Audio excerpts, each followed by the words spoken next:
Il est bon de louer Dieu, alléluia. Il est bon de louer Dieu. Il est bon de louer Dieu, alléluia.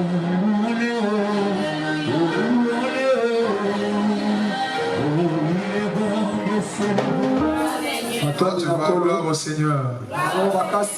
Dis encore merci Seigneur pour ce matin. Alors saluez, saluez ta gauche à droite. Souhaitez-les, soyez les bienvenus dans la présence de Dieu. Alors, quand on dit saluer, allez donner à quelqu'un qui n'a pas encore salué la personne. Alors souhaitez-les, parlez les bonnes choses. L'église est une famille. Amen. Que le Seigneur soit loué. Alors vous pouvez s'asseoir.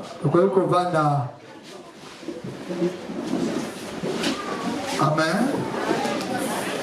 Nous bénissons notre Seigneur parce que nous allons vers la fin de l'année.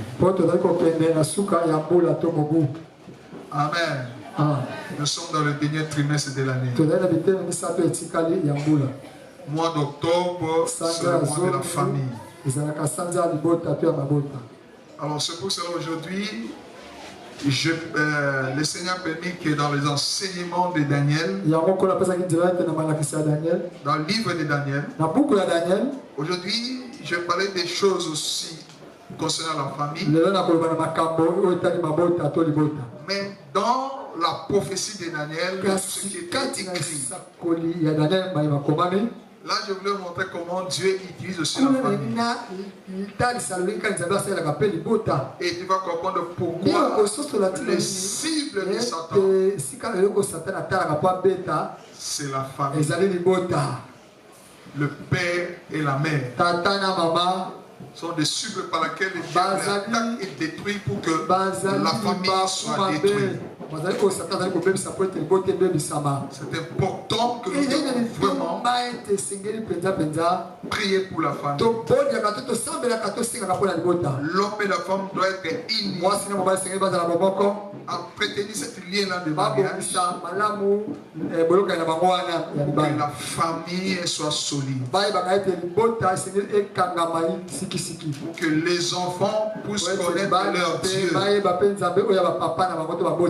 Et toute personne qui est dans la famille, il travaille pour la famille. L'homme travaille pour la famille.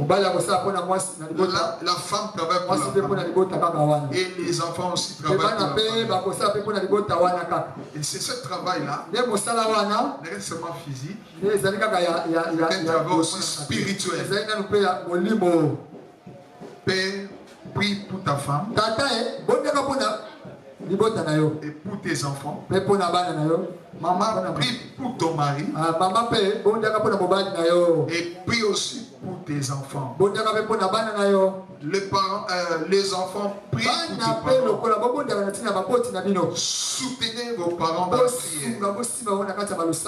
Sois les partenaires puissants dans la famille qui soutiennent le parent.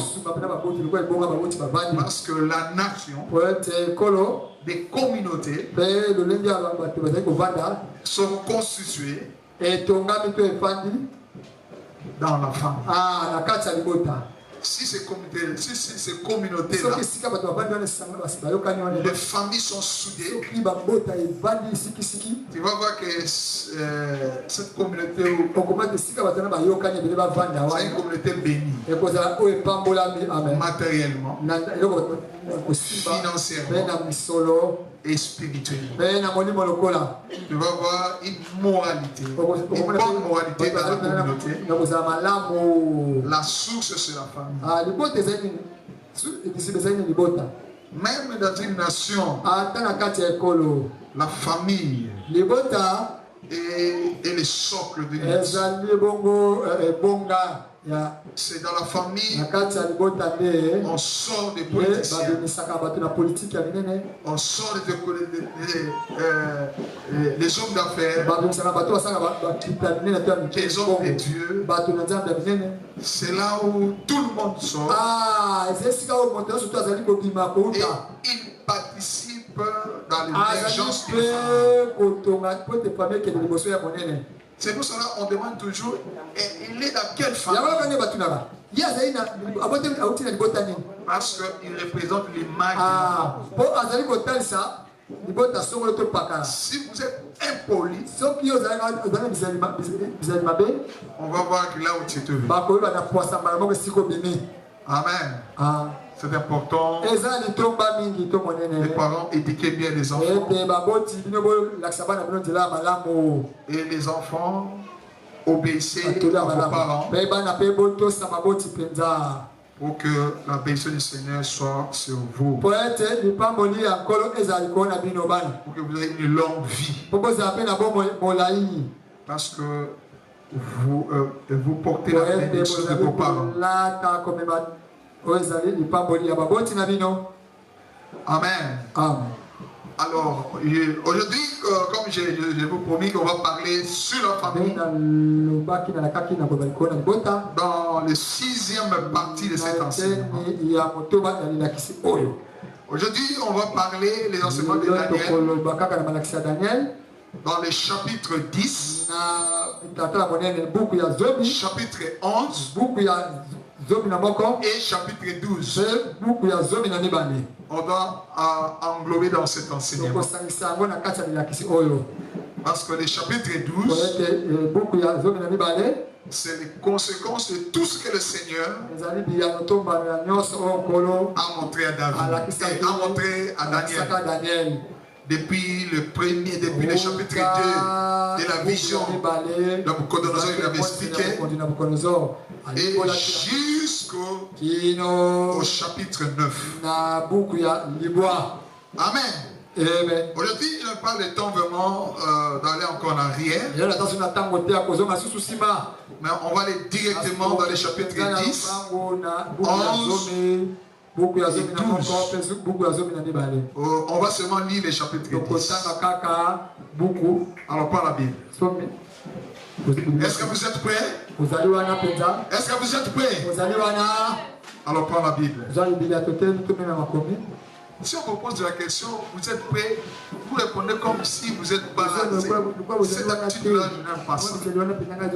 Vous êtes nombreux ici. Vous répondez avec vivacité. Est-ce que vous êtes prêts? Acclamez le Seigneur très fort. Oui. J'aime comme ça. Moi je parle, vous aussi vous parlez. Ça me fait du plaisir. Alors, chapitre 10. 3 hommes années de Cyrus, roi des Perses. Une parole fut révélée à Daniel, qu'on nommait Belteshazzar. Cette parole qui est véritable annonçait une grande calamité. Il fut attentif à cette parole. Il eut l'intelligence de la vision. En ce temps-là, moi, Daniel, je fus 3 semaines dans le deuil. Je ne mangeais aucun mets délicat, ni n'entrant ni viande ni vin dans ma bouche.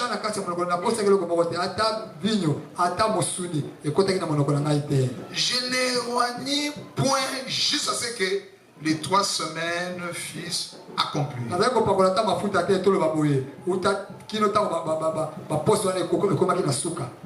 24e jour du premier mois,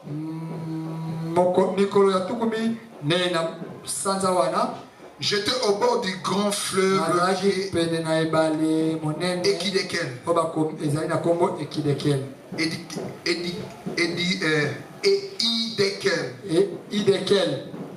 Je levais les yeux. J'ai regardé. Voici, il y avait un homme vêtu de lin et ainsi le reste une ceinture d'or des bras. Son corps était comme des chrysolites. Son visage brillait comme l'éclair. Ses yeux étaient comme le flamme de feu. Ses bras, ses pieds ressemblaient à des reins. Et les sons de sa voix étaient comme le bruit d'une multitude. Moi, Daniel, je vissais la vision. Les hommes qui étaient avec moi, mais il fit saisir d'une grande frayeur. Il prit la fuite pour se cacher. Je restais seul. Je vis cette grande vision. Les forces me manquaient. Mon visage changea de couleur. Il fut décomposé. Et j'ai prédit votre vigueur. Non, j'ai perdu toute vigueur. J'entendis les sons de ses paroles. Et j'entendais les sons de ses paroles. Je tombais frappé d'étourdissement. La face contre terre. Voici une main me toucha. Et c'est quoi mes genoux et mes mains? Et il me dit, Daniel, homme bien-aimé, sois attentive aux paroles que je vais te dire. Tiens-toi debout de la place où tu es. Car je suis maintenant envoyé vers toi. Lorsqu'il m'a ainsi parlé, je m'étais debout en tremblant. Il me dit, Daniel, ne crains rien. Car dès le premier jour, le cœur me comprend. Milliers devant ton Dieu. Tes paroles ont été entendues. C'est à cause de tes paroles que je viens. Les royaumes de Perse m'a résisté 21 jours.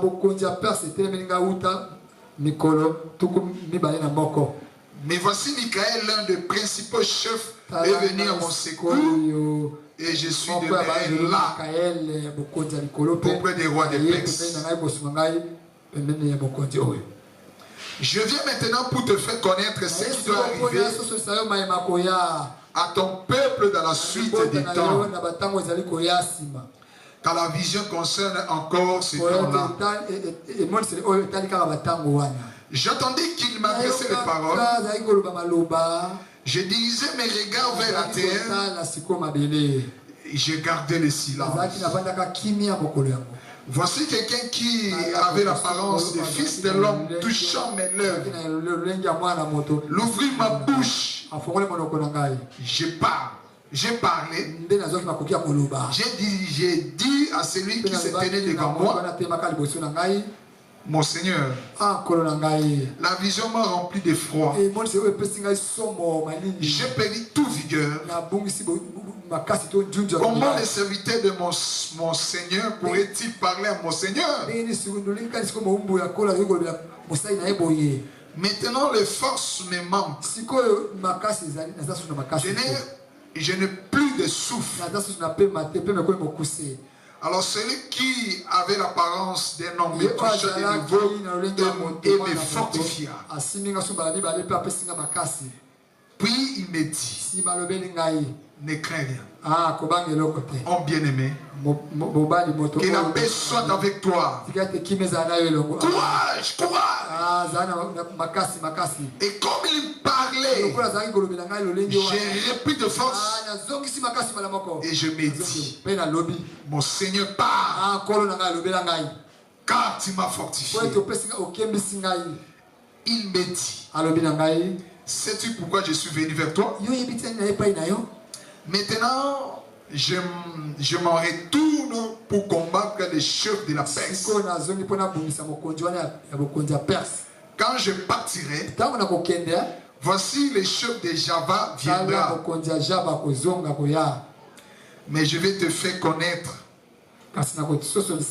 ce qui est écrit dans les livres de la vérité. Personne ne m'aide contre cela. Et c'était Michael, votre chef. Amen. Que le Seigneur bénisse sa foi. J'ai lu seulement le chapitre 10. Les chapitres 11 et 12, on va lire progressivement. Pourtant, les explications. Alors, on a déjà vu dans le chapitre 8. J'avais dit que il y a des choses que je dois parler profondément dans les chapitres 10 et 11. Alors, dans l'introduction du chapitre 10, je vais dire que c'était l'histoire d'un homme Daniel. Dans l'intimité avec son Dieu. Comment le Dieu, il prend plaisir de visiter un homme et de révéler les choses qui vont arriver dans la suite des temps. Tu vois, dans le chapitre 10, on parle, Daniel est en train de parler, dans l'époque où il était, c'était dans l'époque du roi Cyrus, roi de Perse. C'était l'époque où Daniel était déjà vieux. Il ne plus jeune comme dans le chapitre 1, dans le chapitre 2. Ici, Daniel est déjà devenu vieux. Alors, comme il portait à cœur sa nation, son ville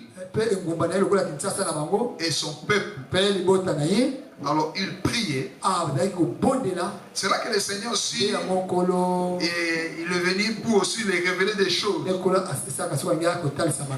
Parce que Dieu ne parle pas si toi tu ne parles pas. S'il y a des choses que tu pries, que tu portes dans ton cœur,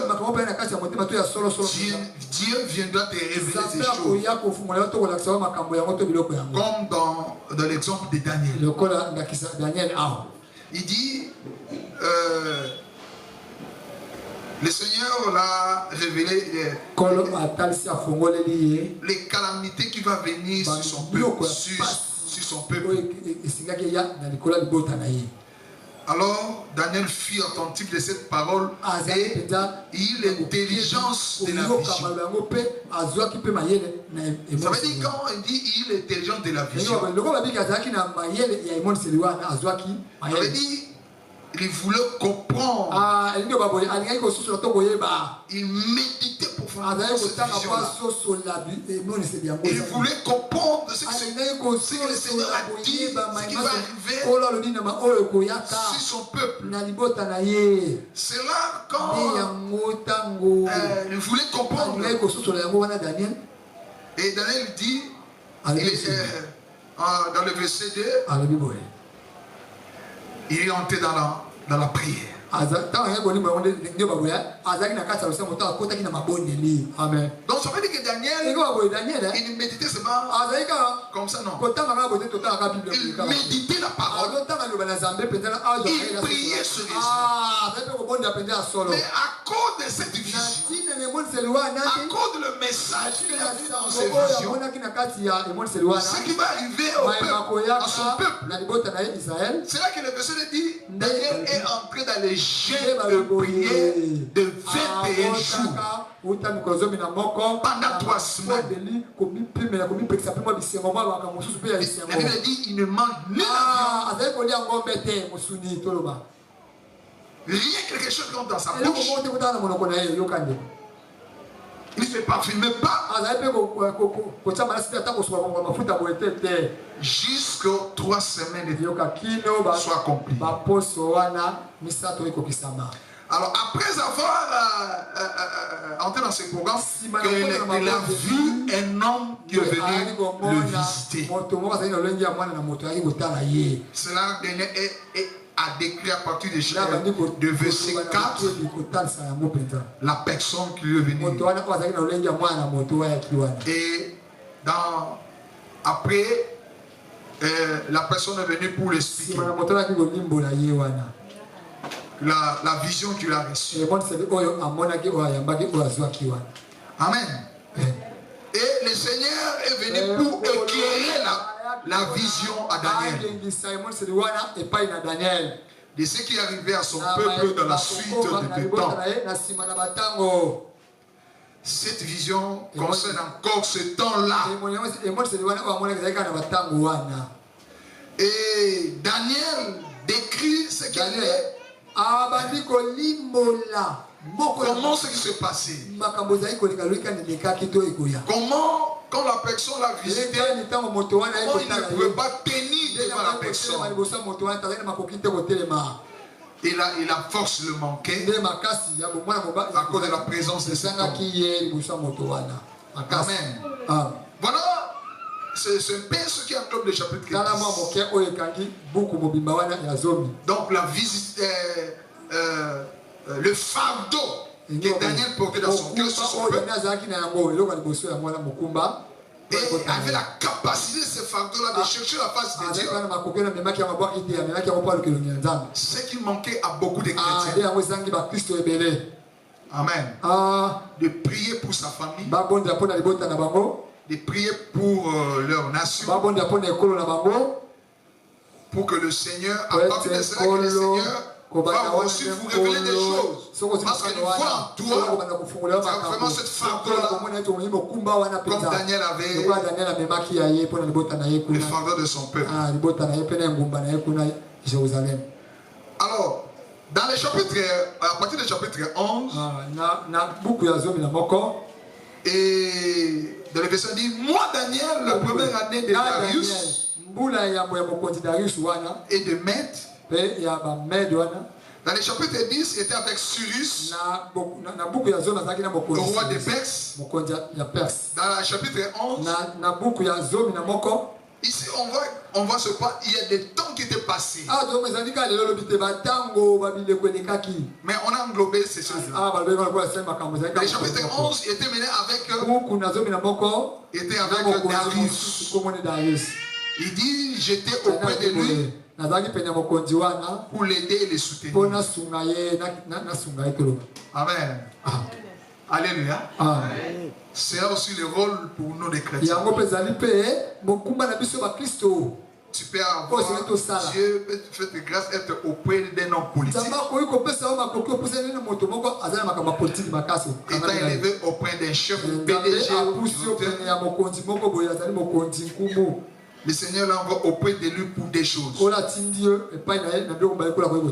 Pour l'aider et pour le soutenir.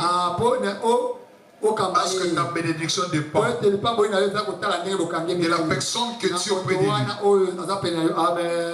Alléluia. Dans le chapitre 10, je veux faire connaître la vérité. Je vais te faire connaître la vérité. C'est là il a commencé à expliquer ici. Commencé à expliquer à Daniel. C'est décrit qu'il allait devenir l'empire perse. Comment le changement va le faire avec le royaume grec, avec l'empereur Alexandre le Grand. Et à partir du chapitre 11, comment ces royaumes étaient divisés à 4 territoires. Quand les ondes le grand, il est mort à l'âge de 33 ans. Et les 4 généraux qui s'occupaient des 4 territoires qui constituaient l'empire grec. Après sa mort, les royaumes étaient divisés. Quand les royaumes étaient divisés, mais il y a 2 territoires qui émergeaient. Et ces 2 territoires qui est les cibles de la prophétie.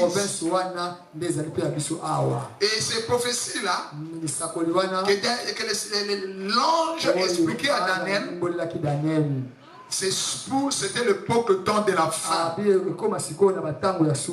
Ça veut dire que sur le plan prophétique, les seigneurs peuvent montrer quelque chose, mais dans l'accomplissement de la prophétie est dualisme. Ça veut dire la prophétie est purement, comment je peux dire, la prophétie, tu peux expliquer quelque chose qui s'accomplit très bientôt, qui se déroule, mais il y a un esprit prophétique qui va arriver dans la suite des temps. Amen. Comme le prophétie ici, dans les chapitres 11. Je n'ai pas le temps de parler, tu peux lire les chapitres 11 du premier jusqu'à la fin, jusqu'au chapitre 45 à la maison, pour comprendre. Alors suivez-moi maintenant l'explication. C'est là où je vais rentrer dans l'explication de ce que Dieu veut nous révéler ici. Alors, dans ces chapitres, ce qui est important, nous devons le comprendre.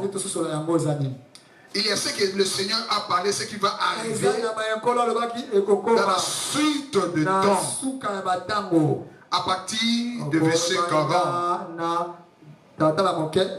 Il dit ceci: au temps de la fin, les rois du Midi s'étera contre lui. Et les rois du Septentrion fondant sur lui comme une tempête, avec des chars, des cavaliers, avec de nombreux navires qui s'avancera dans les terres, se répandant comme des torrents et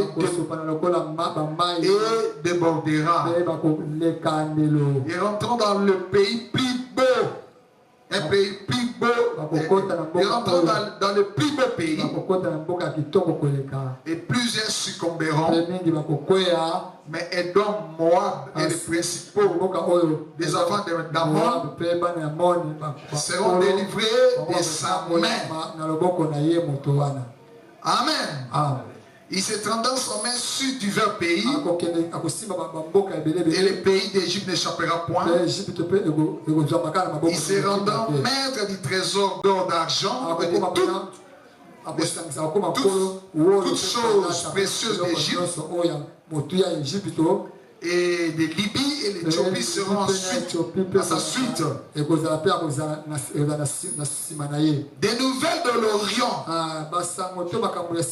et de le Septentrion viendra effrayer. Il passera avec une grande fureur pour détruire et exterminer le multitude.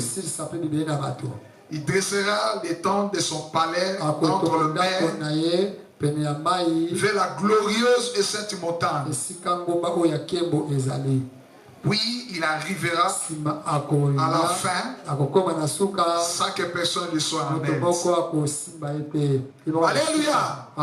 L'esprit de cette prophétie était révélé à Daniel, mais à nous aussi.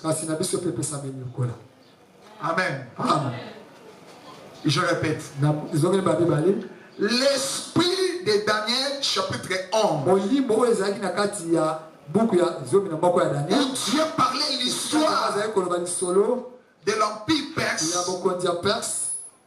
et de Mède qui vont arriver à la fin, où ce royaume qui va arriver, il va se diviser. Et les deux territoires de ce royaume vont émerger. Et les deux de ces territoires, on appelait les rois de Midi et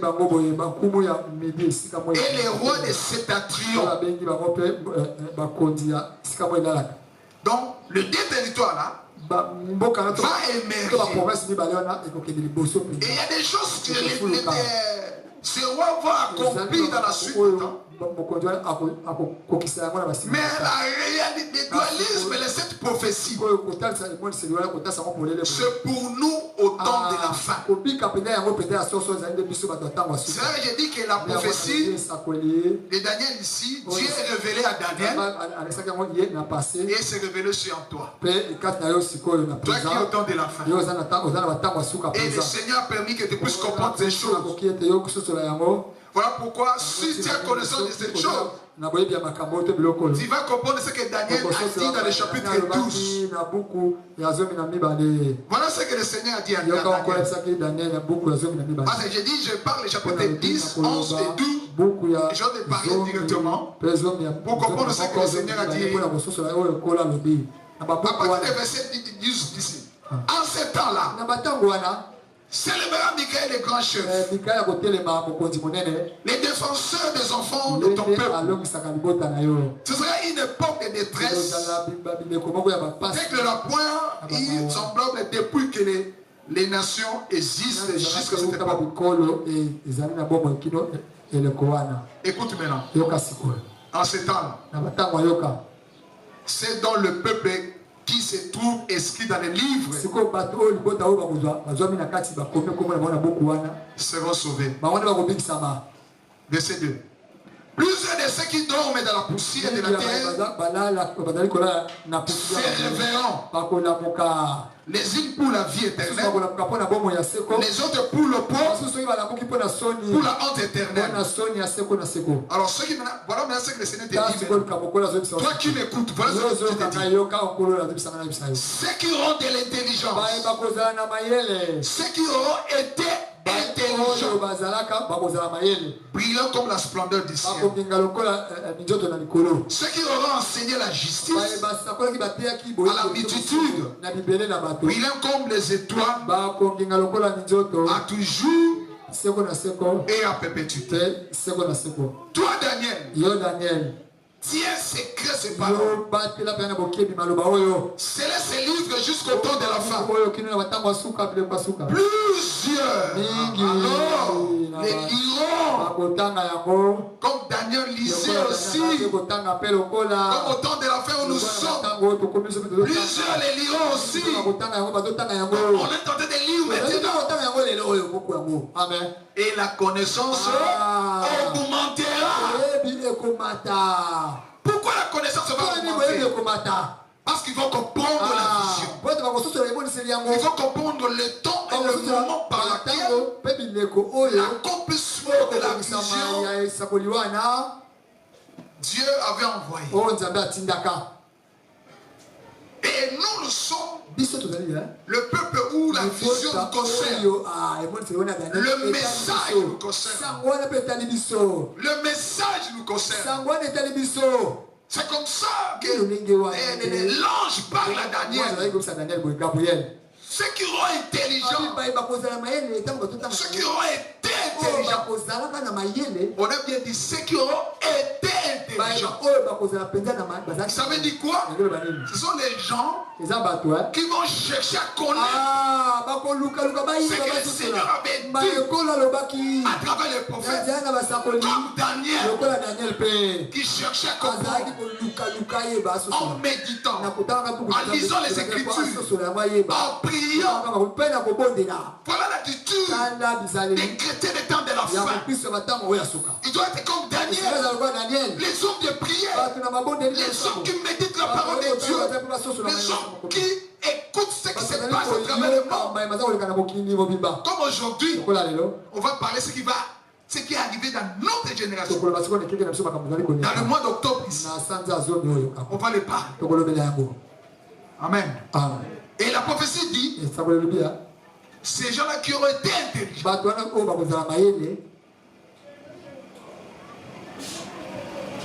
par rapport à quoi? Intelligent par rapport à quoi? Par rapport à la prophétie. Brilleront comme le soleil. Du ciel. On dit ceux qui auront enseigné la justice. Ce que nous enseignons maintenant. Nous enseignons la justice de Dieu. Le mystère de Dieu. Nous révélons ces choses au peuple de Dieu. Il dit, ils brilleront comme le splendeur des étoiles. Alors comme la vision concernant, l'ange était venu pour révéler à Daniel. Et il a dit à Daniel, dans le verset 4, toi Daniel, c'est ces choses secrètes. Secret ces paroles. Ces choses étaient scellées. Scellez les livres jusqu'au temps de la fin. Il dit, plusieurs les liront. Et la connaissance augmentera.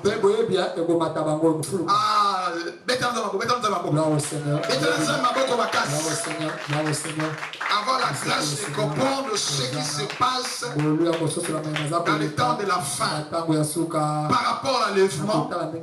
Par rapport au retour de Jésus-Christ. Et voilà le but par lequel l'ange est venu. Amen. Alors nous voulons maintenant poser la question. Nous devons découvrir quelle est l'identité du roi de Midi. Et l'identité du roi de Septentrion. Nous parlons les Daniel 10, 14. Daniel 10, 14 dit ceci. Je viens maintenant pour te faire connaître ce qui doit arriver. Ça, c'est le but de l'ange. Suivez-moi très bien, pas j'entre maintenant dans les choses profondes. Sur le plan prophétique, ne sois pas distrait. Sois connecté à cette révélation. Daniel 10, 14. Je viens maintenant pour te faire connaître ce qui doit arriver à ton peuple dans la suite des temps. Car la vision concerne à ces temps-là. Donc le but par lequel l'ange était venu pour révéler à Daniel. Maintenant, c'est le roi là de Midi. Le roi de Septentrion. Dans les temps où nous sommes, le temps de la fin, nous devons l'identifier pour comprendre le déroulement de la prophétie. Parce que les seigneurs avaient envoyé l'ange à l'époque où, d'abord dans le verset 10, c'était avec Cyrus. Dans les chapitres 11, c'était avec Darius. Dans les chapitres 10, verset 14, il dit ces choses-là, ce sera au temps de la fin pour ton peuple. Ce qui va arriver à ton peuple. Quel peuple? Israël. Le peuple est juif. Amen. Le peuple est juif. Ce qui va arriver à ce peuple-là. On dit quoi? Au temps de Daniel, non. On dit au temps de la fin. Là, vous comprenez, non? Maintenant, on s'est maintenant expliqué dans l'époque maintenant des chapitres 11 comment les royaumes qui vont remplacer le mec de Perse, qui est le royaume grec, comment ils vont prendre le pouvoir. Enfin, ces royaumes seront divisés. Dans cette division-là, il y a divisé en 4 territoires. Il y a les territoires de Syrie, il y a les territoires d'Égypte, il y a des territoires de Turquie et il y a les territoires grecs. Ou dirigés par 4 Égyptes. Mais parmi ces 4 territoires, il y a seulement 2 territoires qui émergent. Que le Seigneur a fixé les regards de Daniel sur ce territoire-là. On appelait les rois de Midi et les rois de Septentrion.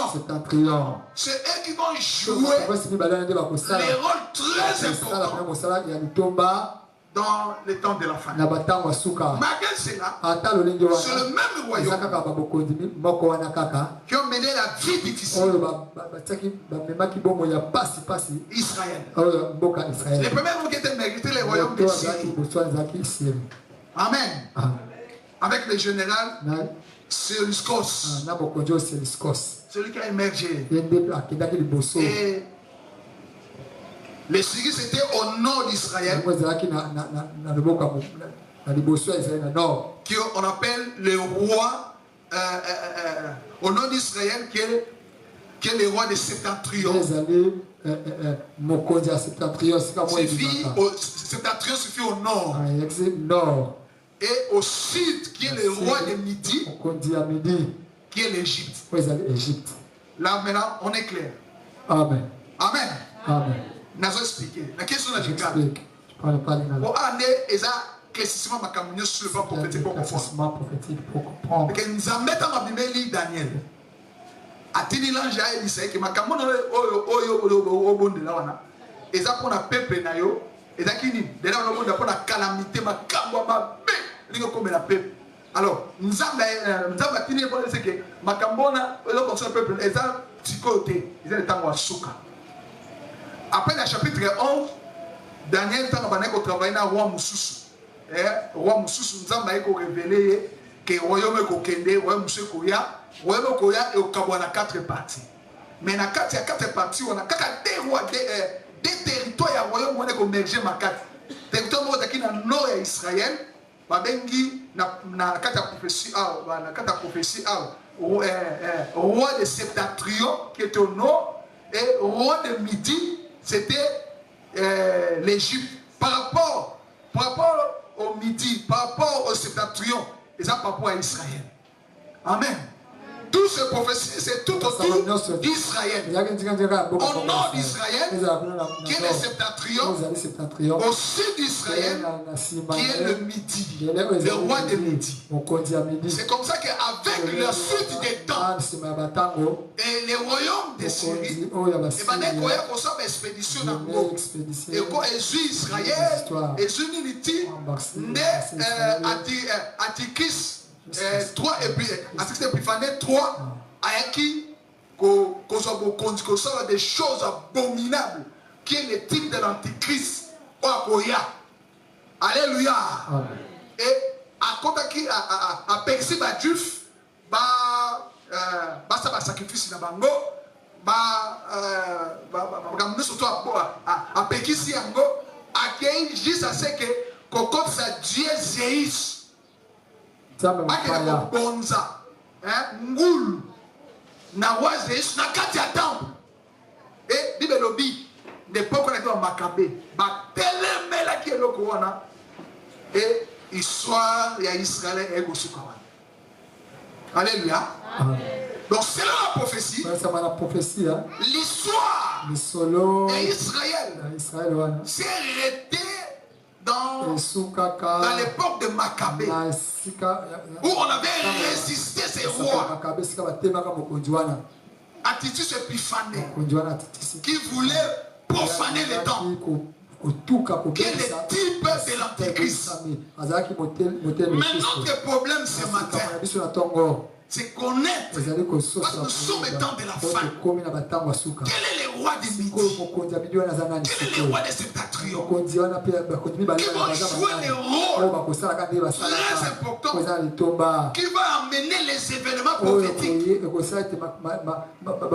ce grand homme que le monde entend, l'antichrist, entre en scène. Ce sont les deux rois que la Bible parle. Dans la Daniel, chapitre 11, verset 40. C'est les deux rois qui vont jouer le rôle. C'est là que nous devons identifier. Parce que sur le temps de la fin. Là, on a parlé des rois du Nord, des rois du Sud, selon le langage de ce temps-là. Nous devons aussi adapter au temps actuel pour comprendre. Ce que nous devons savoir, que cette prophétie était qui du point de vue du peuple juif. Au terme de Midi, Sud, Septentrion, Nord.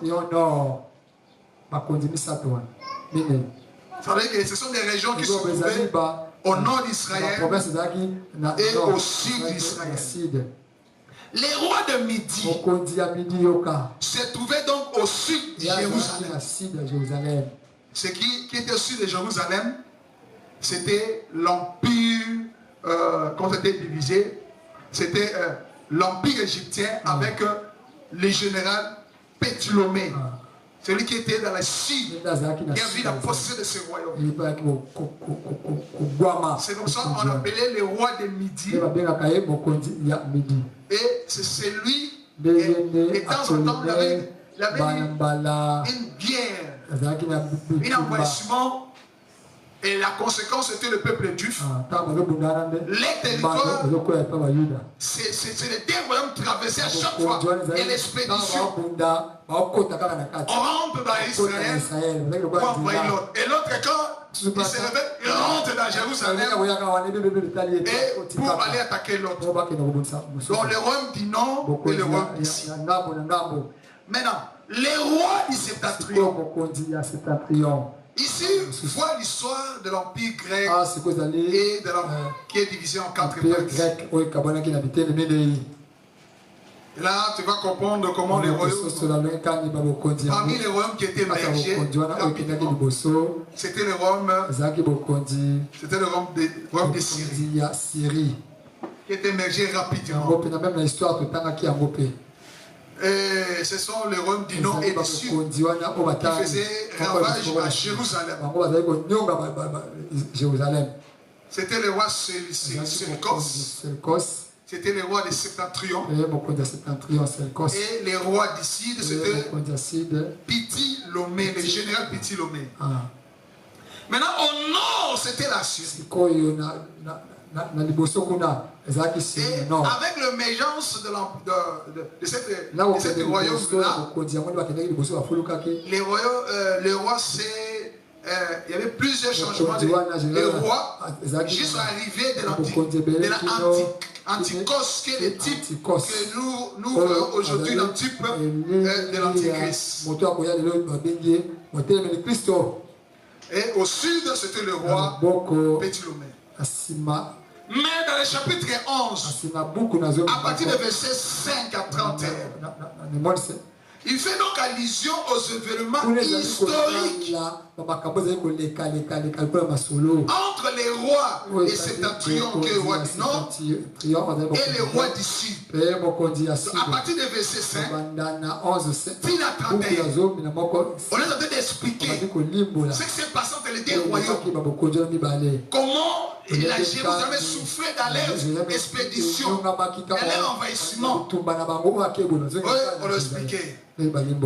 À partir du chapitre 11, à partir du verset 32 et 39, parce qu'on l'a été vêtement, parce que le temps est passé, l'histoire, on parle maintenant de l'histoire de Maccabée. 32 et 39. Tu peux lire à la maison, tu vas lire 32 chapitre 11, Daniel chapitre 11, verset 32 et 39. Ici, c'est l'histoire de Maccabée. Une famille juive qui résistait contre Antichus et ses successeurs. Ils ont obligé le peuple juif à accepter des pratiques païennes grecques. À partir du verset 32-39. Puisque Jérusalem fut envahie de nombreuses fois à leur époque. Maintenant, les rois de Septentrion, qui devient, avec les années qui coulent, les rois de Septentrion étaient vaincus par le royaume romain.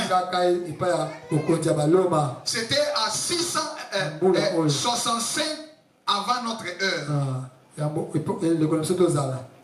C'est maintenant l'Empire romain qui régnait sur le royaume du nord et le royaume du sud. C'est là, à l'époque où Jésus est né. C'est l'Empire romain qui était là. Il y avait maintenant la puissance politique dans tous ces territoires du nord et du sud de Jérusalem. C'est comme ça que quand Jésus était né, les soldats romains étaient là, le roi César était là, on parlait de César, on parlait de Pilate, tous c'était des Romains. Quand Jésus était mort, ce sont des Romains qui ont tué Jésus, parce que le royaume, l'Empire romain a pris le pouvoir. Amen. Mais la prophétie de Daniel 11 fait une pause. La prophétie de Daniel, c'est ça qui m'a posé mon corps. Ah, la zone a bien dit. La prophétie de Daniel, c'est ça qui m'a posé mon corps. Nous, c'est là que nous devons parler. Alléluia. Cette pause était, ça fait 2000 ans. Amen. Après que on a parlé de Maccabée, après de Maccabée, on ne parle plus de l'empire du nord. On parle plus de l'empire du sud.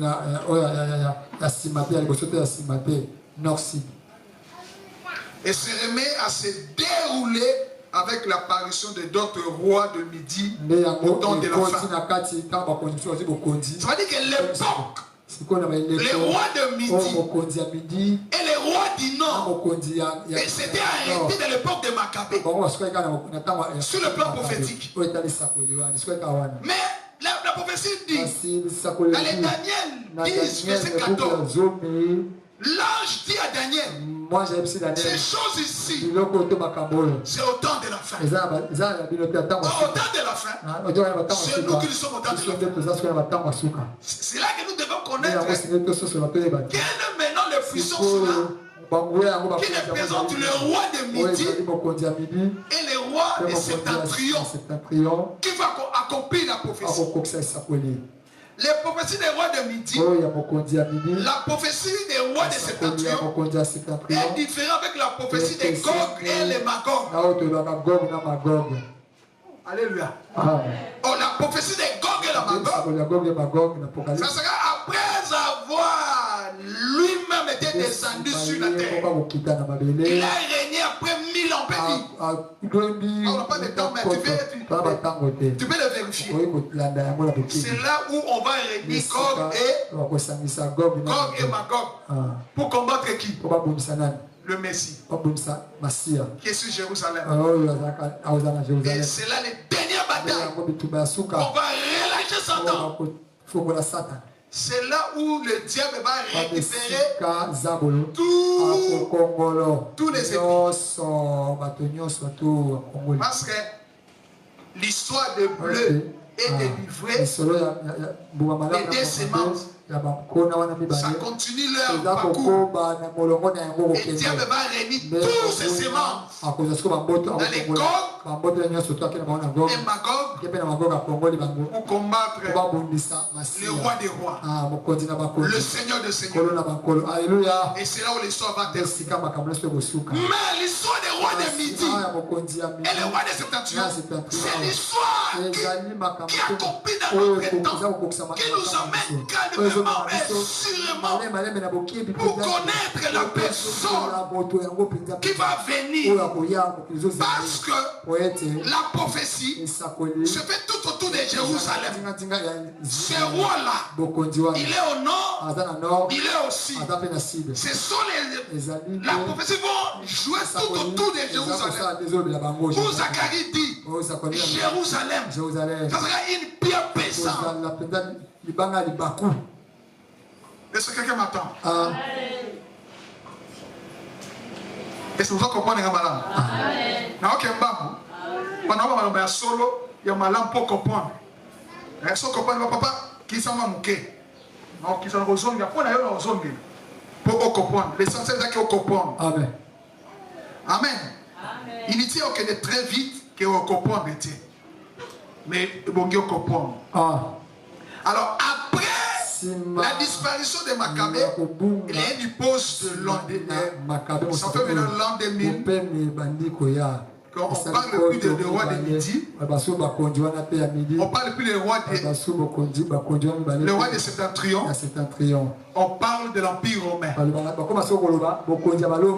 Et les Romains vont prendre la place. Les Romains vont continuer leur histoire. Et ils ont compris tous les prophéties. Et vers 476, non, l'Empire romain s'est divisé en deux parties. Et l'Empire romain d'Orient et l'Empire romain d'Occident. Mais l'Empire romain d'Occident, ils ont terminé leur histoire à 476. On parle plus de l'Empire romain. Tous ces pays ont devenu des nations. Et des nations. Et les autres territoires ont devenu. Ils ont proclamé des royaumes comme le royaume d'Angleterre, le royaume d'Espagne, le royaume de Portugal, le royaume de Danemark, le royaume d'Autriche. Et tous ces pays sont libéralisés. On ne parle plus de l'Empire romain. On commence maintenant à parler des nations, des républiques et des royaumes. Mais président de la République, roi, ainsi de suite. Mais au nord, c'était la Syrie. Au sud, c'était l'Égypte. Mais nous devons poser encore sur la question. Les Septentrions deviennent l'Empire romain. C'était sous la domination de l'Empire romain. Dans quel temps il va encore réjouir pour parler des rois des Septentrions? Et dans quel temps ils vont encore se renaître pour parler de l'Empire, les rois de Midi? Alors, c'est là, on va maintenant entrer en profondeur de la prophétie. Dis à ton voisin,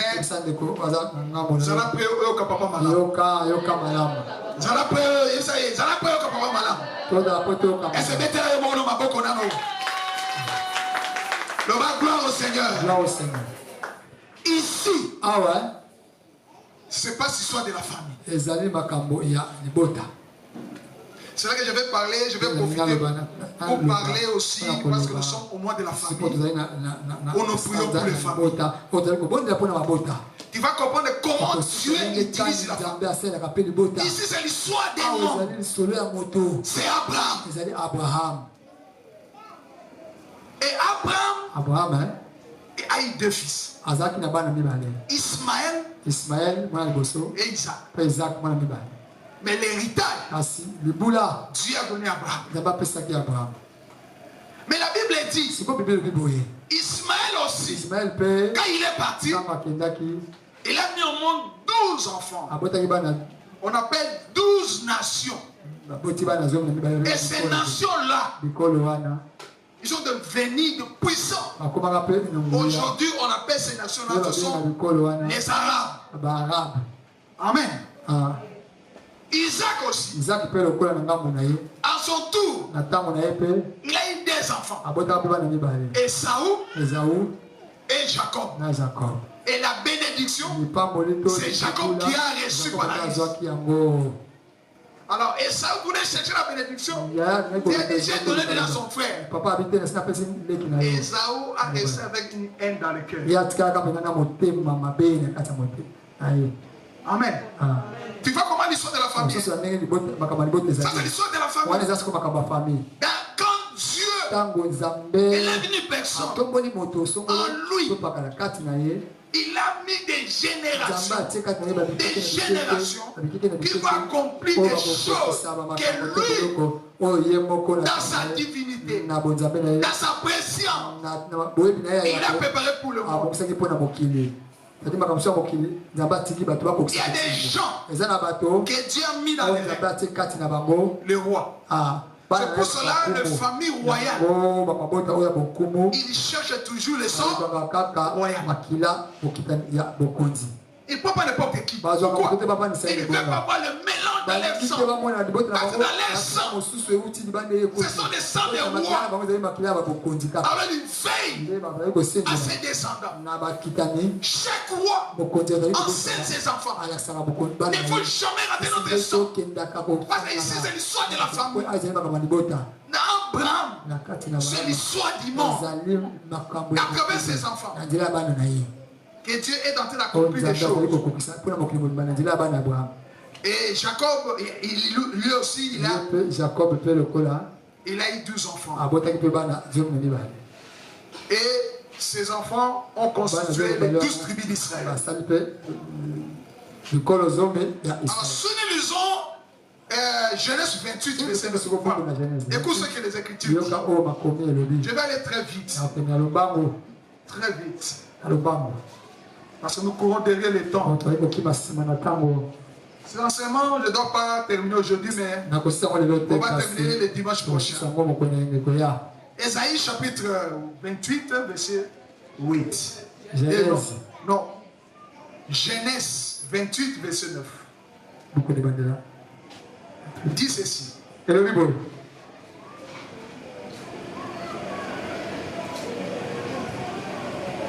Esaü s'en allant vers Ismaël. Il eut pour femme, outre les femmes qu'il avait, de Mahala, fille Ismaël, fils d'Abraham, sœur de Nebajot.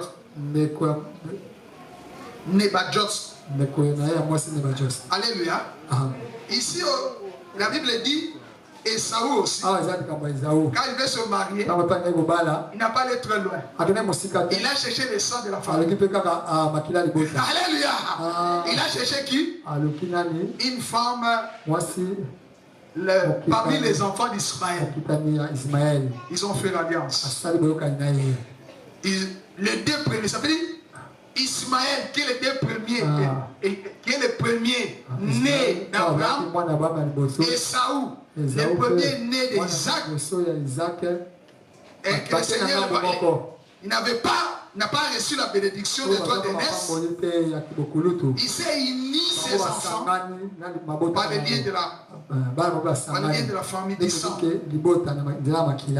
Voilà ce que Dieu a décidé pour eux. On peut lire dans Malachie chapitre 1. Malachie chapitre 1. Voilà ce que le Seigneur avait parlé sur Malachie chapitre 1. Après, on va lire Romains chapitre 9, 13.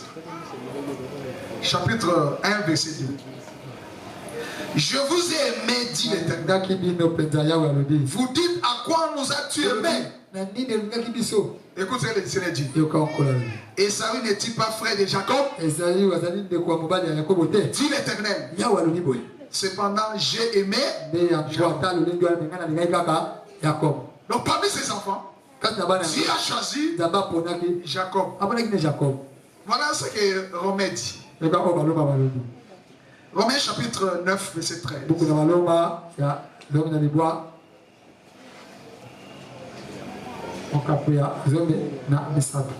Verset 13, verset 9, verset 9, 13. 13. J'ai aimé Jacob.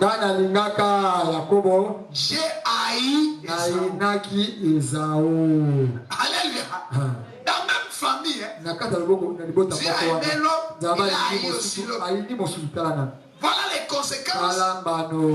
Le monde est tenté de subir des conflits familiaux. Alléluia. Et dans ces conflits, Dieu est tenté d'accomplir son plan. Les Israélites et le peuple issu d'Ismaël et Esaü n'ont cessé de s'opposer. Cette haine-là dans les cœurs, c'est comme ça que les descendants d'Ismaël, qui est les Arabes, ont la haine d'Israël. Alléluia. Et les descendants d'Esaü, ils ont su la haine d'Israël. On peut lire Genèse 36, verset 1. 36, verset 1. Voici la postérité d'Esaü, qui est Édom. Si vous regardez, dans la prophétie, on voit aussi Édom, non? Alléluia. Quand le roi du Nord et le roi du Sud vont s'affronter, Édom est là aussi. Amen. On ne peut pas comprendre où se trouve l'Édom aujourd'hui. Or, l'Édom, ce sont des Turquie d'aujourd'hui. Ce sont les enfants d'Esaü. Amen. Et Nombre chapitre 20. Nombre 20, verset 14.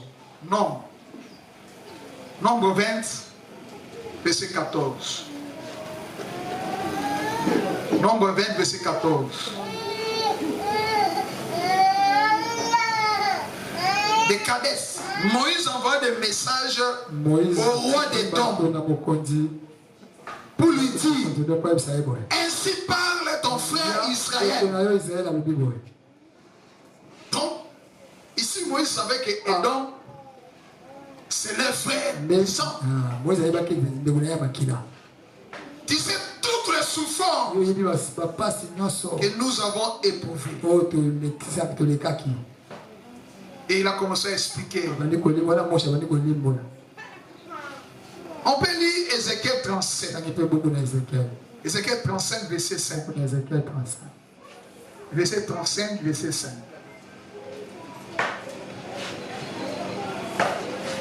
Parce que tu avais une haine éternelle. Là, bien. Suivez très bien. Verset 5. Parce que tu avais une haine éternelle. Parce que tu as précipité par la glaive les enfants d'Israël au jour de leur détresse, au temps où l'iniquité était en son terme. La haine éternelle.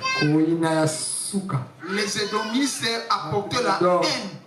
On dit la haine éternelle. Si vous écoutez aujourd'hui les dires que parlent pour les Juifs, ils sentent aussi la haine. Le Seigneur avait dit dans C'est que c'est tout vanné. Il y a un éternel. Les peuples arabes, aujourd'hui dans notre temps, ils se réunissent. Ils ont créé à travers Mohamed, ont créé leur religion. Et la religion, c'est la religion ici. Et la religion islam. Amen. Les Juifs ont leur religion. Les descendants d'Isaac et de Jacob. Ismaël aussi, à travers ses descendants, ont créé leur religion qui est l'islam. Amen. Et tu vas voir que sur même famille, il y a trois grandes religions sorties. Il y a la religion judaïsme qui est sur les Juifs pratiquent jusqu'aujourd'hui. Et il y a la religion islam et le christianisme. Alléluia. Sortis sur même famille. Mais notre problème de savoir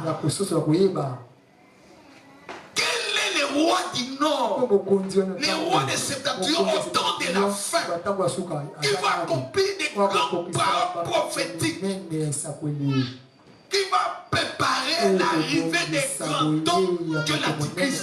C'est que Daniel, c'est que l'ange est venu pour parler à Daniel dans le chapitre 10 et le chapitre 11.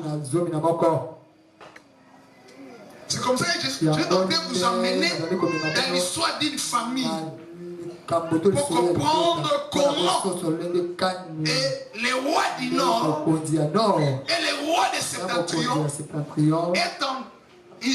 ils sont pris comme l'image de l'ancienne alliance. Ça présentait comme une terrible, comme un royaume qui a envahi. Mais au temps de la fin, Dieu avait un regard différent. C'est que c'était fait passer dans cette époque-là. Et aujourd'hui, on voit la religion islam avec les Arabes. Ces religions est en train d'unir ce peuple-là. Ils sont réunis dans la Confédération islamique où tous les pays arabes, ils sont au nombre de 57 pays, je crois. Et à peu près, plus ou moins 1,6 milliard de peuples qui constituent ces confédérations islamiques au temps où nous sommes maintenant. Alors cette unité de cette religion-là a produit aussi des choses, des différentes écoles, des radicaux. On parle aujourd'hui de terrorisme, ce sont aussi des musulmans. On parle aussi, ils voulaient avoir un royaume islamique où il y a seulement une seule religion qui est l'islam. Ce sont des gens radicaux. Et on voit aujourd'hui, les terroristes, c'est eux qui bougent le monde aujourd'hui. Nous avons vu en Amérique, nous avons vu en Europe, comment l'Europe est bougée, comment les États-Unis vers les années l'an 2000.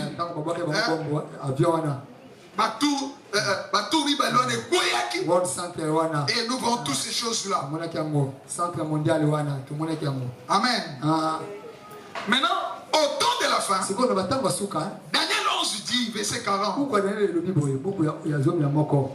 quelque chose va unifier le monde arabe.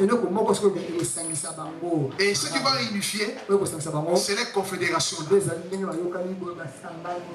Voilà ce que David dit dans Psaume 83. David dit quelque chose qui nous permet de comprendre ces confédérations-là.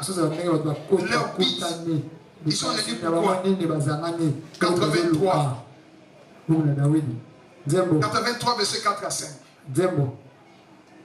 Venez, disent-ils, exterminons-le du milieu des nations. Et c'est discours à monter. discours au Cameroun pas raconter. Non pas mal libre discours au Cameroun. Amen. Au barrage bazolo baké. Toi si ça va tu nous libre ça va on a 4. Un ba libre sa nation tu et solo go manane. Ne pas que la biso David ça à l'égard de la prophétie. Venez disons disent-ils exterminons-les du milieu des nations. Qu'on se souvient plus du nom d'Israël. Donc comment se parle de ces cas? Ils forment contre ton peuple des projets pleins de risques. Ils délibèrent contre ceux que tu protèges. Venez, disent-ils, exterminons-les du milieu des nations. On ne se souvient plus du peuple du nom d'Israël. Voilà la haine qui est sur les descendants d'Israël, qui sont réunis aujourd'hui. Alléluia. Et ils parlent ouvertement. Si vous écoutez les langages des Iraniens, la haine contre Israël. Tous les Arabes, la haine contre Israël. La prophétie va s'accomplir aux nations arabes. Parce que la prophétie c'est tout autour et Jérusalem.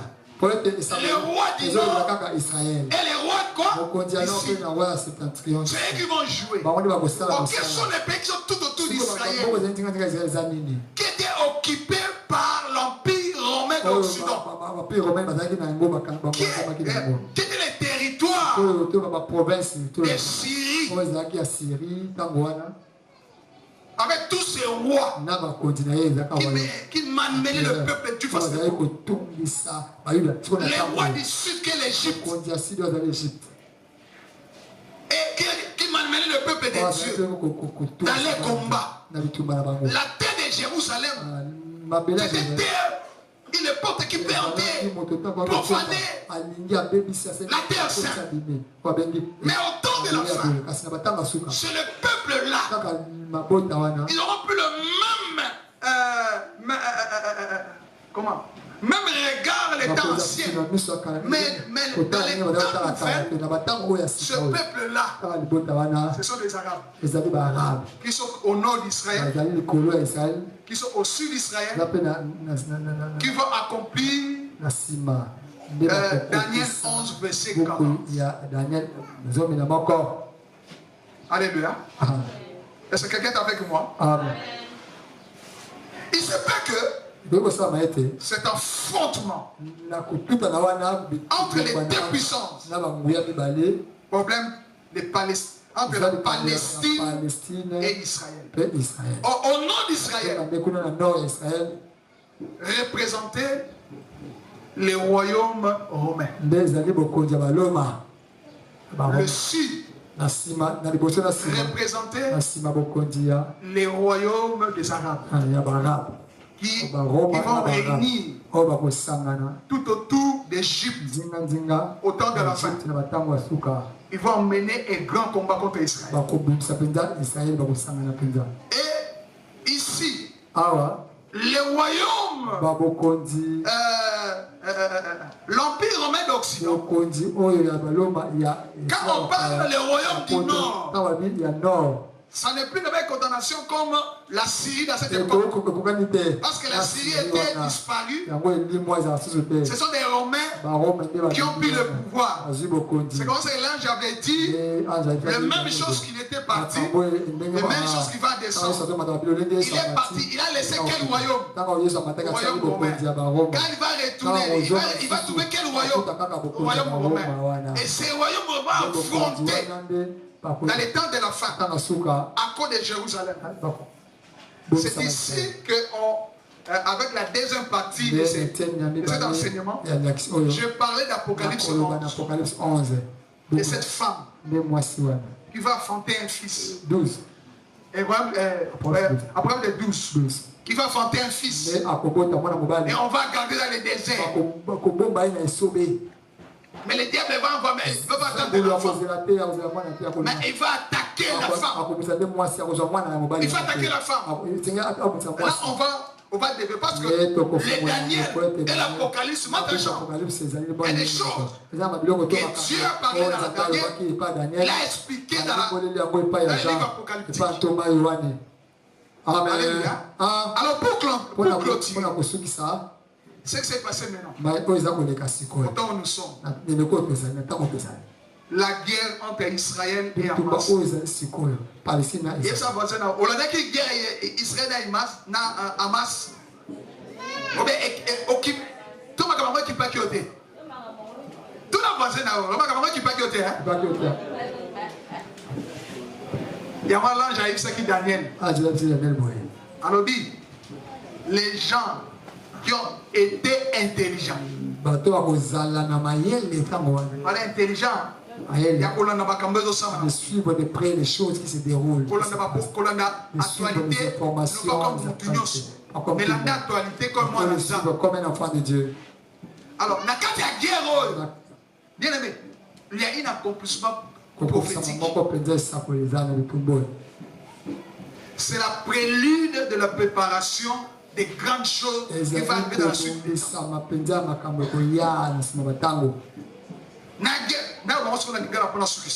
Na guerre Israël na Hamas okomona ke barabi nyonso basanganaki basuspendre baccord nyonso basangana na Israël basuspendre yango balobi comme Israël azobundisa kaka akokontinue kobundisa la Palestine. Alors tosangani tosuspi barabi nyonso basuspendre bazaki prêt pour attaquer Israël. Deuxième chose, tout le monde qui discours, il y a Donald Trump, il joue à signature, il y a accord. Alléluia. Alléluia.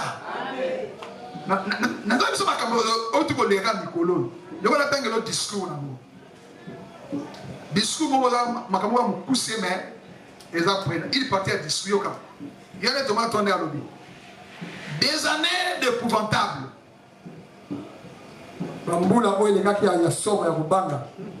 Des années d'obscurité. Et de captivité. À l'issue desquelles 20 otages vinrent rendre dans leur famille. Qui les aiment. Donc aujourd'hui, les sirènes se taisent. Les fusils se taisent. Le soleil se lève sur une terre sacrée. Une région qui avait l'aide de Dieu vivant. En paix pour l'éternité. Ce n'est pas la fin. Ce n'est pas la fin qui est d'une guerre. Ce n'est pas la fin seulement d'une guerre. Mais c'est la fin d'une ère de terreur, des morts, des débits d'une heure de foi, d'espérance, une heure de Dieu, les débits d'une harmonie perpétuelle pour Israël, avec toutes les nations, de ce qui serait bientôt une magnifique région. Quelle région? Le Moyen-Orient, où se trouvent les batailles de toutes choses. Les Arabes et les Juifs, le père d'une même famille. C'est l'homme historique. Écoutez, des nouveaux Moyen-Orient. Donc, les derniers mots, c'est l'homme historique. Des nouveaux Moyen-Orient. Ça veut dire que cette guerre d'Hamas, ça préparait quelque chose sur le plan prophétique. Ça prépare quelque chose. Les rois du Nord et les rois d'ici. Alors, écoute maintenant, il y a une personne que Donald Trump a inventé, a beaucoup donné des éloges. Et le monde entier ont donné des éloges. Son gendre. Son gendre.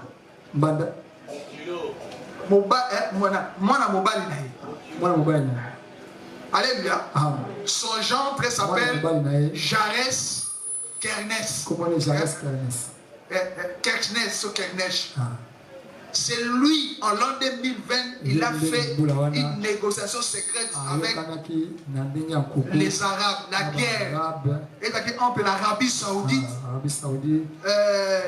tous les chiites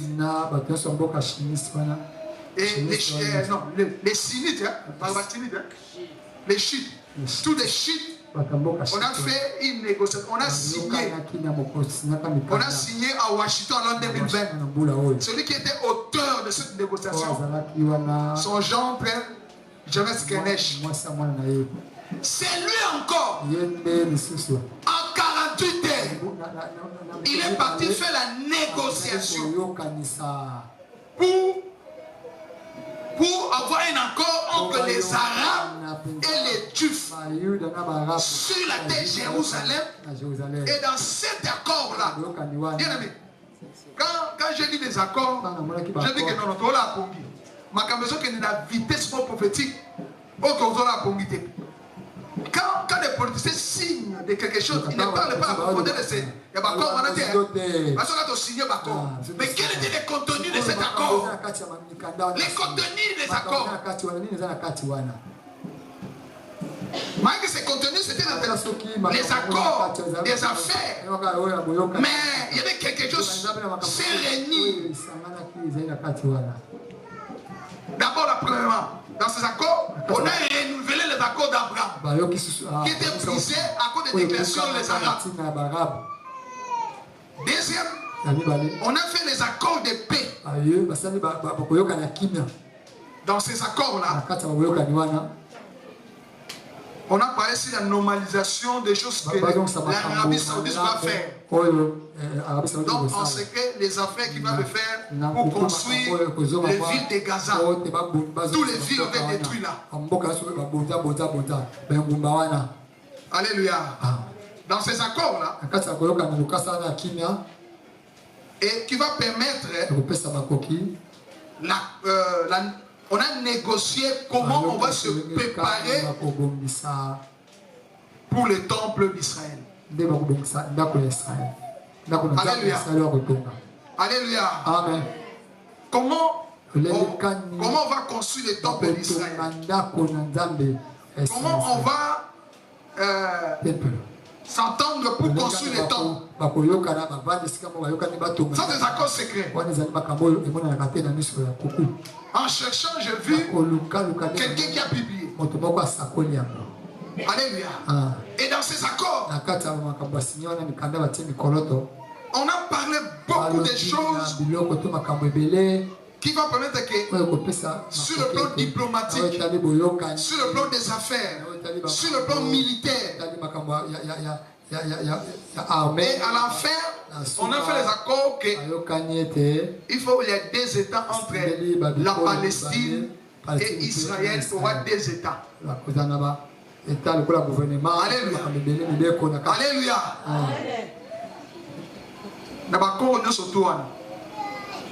Ce qui est important, la construction du temple. Ce qui est important, et fait déjà, il y a Israël, Andima, que Palestine est comme une nation. Il va déjà trouver qu'il devait la guerre. Alléluia. Parce que la Bible dit, la guerre entre les Philistins et Israël, c'est des générations.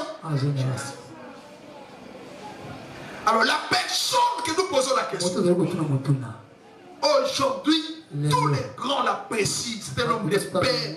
Il s'est bien négocié. Ces gens-là, c'était milliardaires. C'était un homme d'affaires. On ne connaît pas la personne. Mais on a vu comment seulement Donald Trump l'a donné les confiances, allait faire la négociation. Comment il a maîtrisé les Arabes. Et le peuple juif qui ne s'entendait pas de génération en génération, il s'est attendu, on a fait des accords. Aujourd'hui, la paix est rentrée à Israël. Aujourd'hui, des milliards on doit investir pour construire Gaza. C'est un processus. On va arriver dans ce processus-là jusqu'à déclarer Palestine comme une nation à part d'Israël. Mais on pose la question. Quel est cet homme de Jares Kushner? C'est un homme. Oh, la Bible dit. C'est là que je dois développer les dimanches. Il y a beaucoup de choses qui doivent parler ici. Acclamez le Seigneur. Et j'arrête ici parce que là, je vais passer le temps. Ne ratez pas les dimanches prochains. Dis à ton voisin, ne ratez pas les dimanches prochains. Ah, dis à ton voisin, ne ratez pas les dimanches prochains. Amen. On parle. Moi, Daniel, j'ai regardé. Voici des hommes se tenaient devant, debout. L'un descend au bord du fleuve et l'autre au-delà du bord du fleuve. L'un dit à l'homme vêtu de lin qui se tenait au-dessus des eaux du fleuve. Quand sera-t-il? Quand sera la fin de ces choses? J'entendais l'homme vêtu de lin qui se tenait au-dessus des eaux du fleuve. Il leva vers les cieux là, sa main droite et sa main gauche. Il jura par celui qui vit éternellement que ce sera dans un temps, des temps, la moitié des temps. Ça veut dire la 3 ans et demi où l'Antichrist va paraître, et au milieu de 7 ans, que les dernières semaines de Daniel, il va rompre. C'est là qu'il part, dans la moitié des temps, que ces choses finiront. Car la force du peuple saint sera entièrement brisée. J'ai entendu, mais je ne compris pas. J'ai dit à mon Seigneur, quelle sera l'issue de ces choses? Il répondit, va Daniel, car ces paroles tenues secrètes, c'est le temps de la fin. Plusieurs seront purifiés. Comme aujourd'hui, ces paroles vous a purifié. Et dit ces paroles vous a purifié spirituellement. Et dit ces paroles vous a purifié spirituellement. Quand vous écoutez ces paroles prophétiques qui vous ouvrent des yeux, qui vous ouvrent des oreilles spirituelles, vous purifiez ton esprit, ton âme. Blanchi. Qui te permet de garder la sainteté. Des fois, dans ton marche chrétienne, de marcher, d'avoir comment je marche. Est-ce que la l'huile est là? Est-ce que cet esprit est là? Blanchi. Épiré. Écoute. Les méchants feront le mal. Aucun méchant ne le comprend. Ne le comprendra.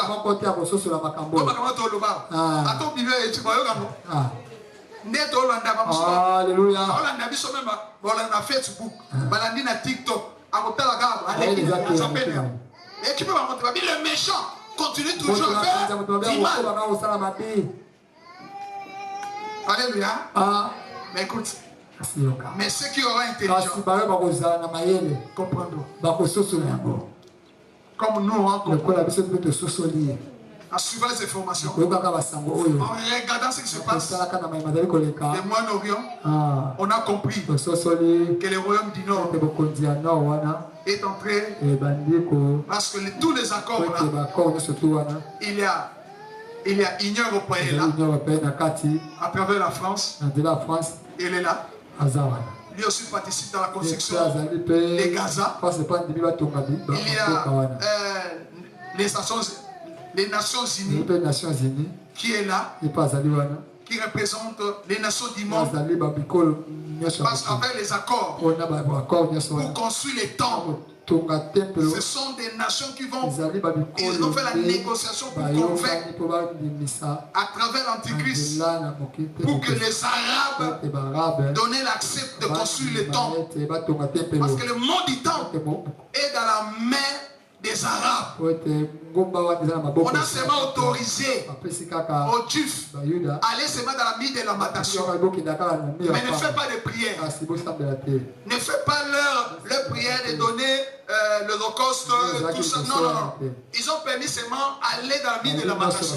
C'est pour cela qu'on voit les Juifs dans la nuit de lamentation, ils prient. En attendant qu'on donne l'eau dans le monde du temple, où se trouvent les mosquées des musulmans. C'est là ils font leur culte normal. Mais les Juifs ne font pas le culte. Mais allez seulement dans la nuit de lamentation. Mais on va l'autoriser. Mais la personne là,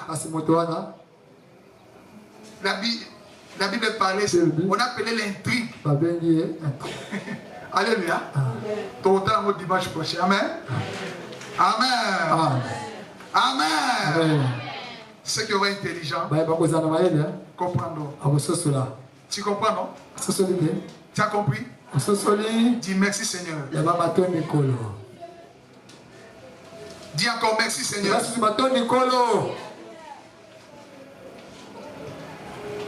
Mets-toi debout. Il est bon de louer Dieu.